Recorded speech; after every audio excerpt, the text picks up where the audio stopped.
Okay, let's go to our next page. So then, obviously cholesterol is one of the things that you need in your life. You need cholesterol. Everyone needs cholesterol. But the other side of it, cholesterol, by the things that we've seen, there's a genetic risk factor, which has now been, this last year in the news so much. It's not really a thing that's been tested that much in South Africa. I think we are quite far ahead. Not a lot of, even the cardiologists test that, the lipoprotein. Yours was a little bit high. You should have been screened very early in your life. It's one of those funny tests because it's been around for years and years, but only recently we've not discovered, but we established the risk for cardiovascular events with raised lipoprotein a.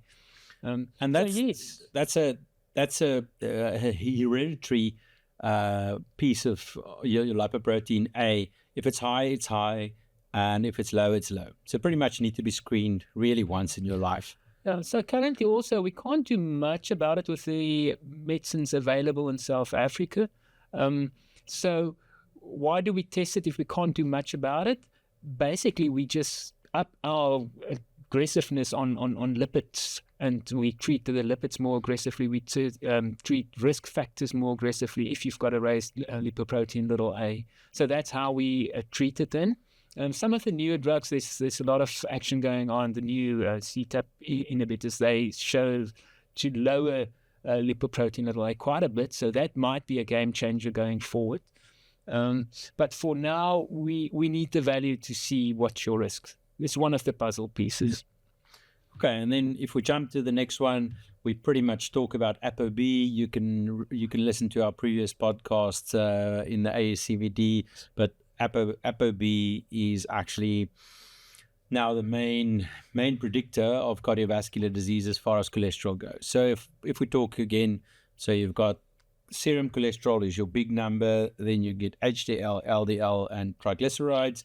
So ApoB lies somewhere between LDL and triglycerides. Somewhere in that size is where your ApoB is. So, and if that is a risk, so this person's was 0.9, which in the old values was not really a problem, but the lab values still state, below 1.2 is normal. So, and we know it's not normal. We prefer to have our clients at around about 0.6 to 0.8. That's where we're aiming for at least.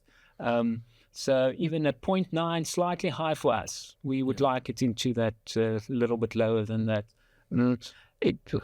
If you can pick two tests for the lipids, it's the lipoprotein a and the ApoB, and that's all we need. Absolutely. We still use the other tests for the calculators and stuff like that, but that's actually the only two that we look at.